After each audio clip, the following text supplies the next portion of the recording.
ఒక చీమకి ఏమంత శక్తి ఉందండి? యోజనాలు యోజనాలు ప్రయాణం చేయగలుగుతూ ఉంటుంది. ఎందుకంటే చీమ తన శక్తి మీద ఆధారపడి కాదండి, తన ప్రయత్నం మీద విశ్వాసంతో ప్రయాణాన్ని కొనసాగిస్తూ ఉంటుంది. గరుత్మంతుడైనా కూడా కేవలం శక్తి మీద ఆధారపడి కార్యాలు సాధించలేడు. తన ప్రయత్నంతోనే యోజనాల దూరం ప్రయాణించగలుగుతాడు. కాలం మారుతోంది. కాలానికి కొత్త కొలబద్దతో మనము సంబరాలు మొదలు పెడుతున్నాము. చేసుకుందాం సంబరాలు, తప్పేమీ లేదు.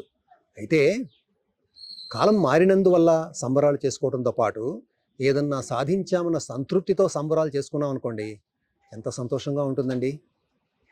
ఒక్కసారి ఆత్మపరిశీలన చేసుకుందాం. పోయిన సంవత్సరం తీసుకున్న నిర్ణయాలలో మనం ఎన్నిటిని అమలుపరచగలిగాము, ఎన్నిటిని సాధించగలిగాము అని. పావు సంవత్సరం గడిచేసరికి కొన్ని నిర్ణయాలు నీరసించిపోతాయి. అర్ధ సంవత్సరం గడిచేటప్పటికి మరీ కృషించిపోతాయి. ముప్పావు సంవత్సరం గడిచేటప్పటికి పూర్తిగా నశించిపోతాయి.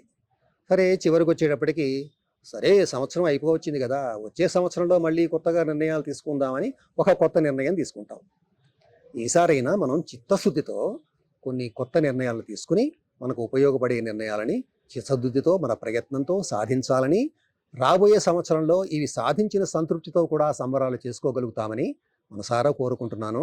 అయితే ఒకటి గుర్తుంచుకోండి, మీరు తీసుకునే నిర్ణయాలలో సంస్కృత జ్ఞానాన్ని వృద్ధి చేసుకోవాలి అనే ఒక నిర్ణయం కూడా ఖచ్చితంగా ఉండాలని నేను కోరుకుంటూ, ఏకదంత వీక్షకులకి ప్రేక్షకులకి అందరికీ నూతన ఆంగ్ల సంవత్సర శుభాకాంక్షలు.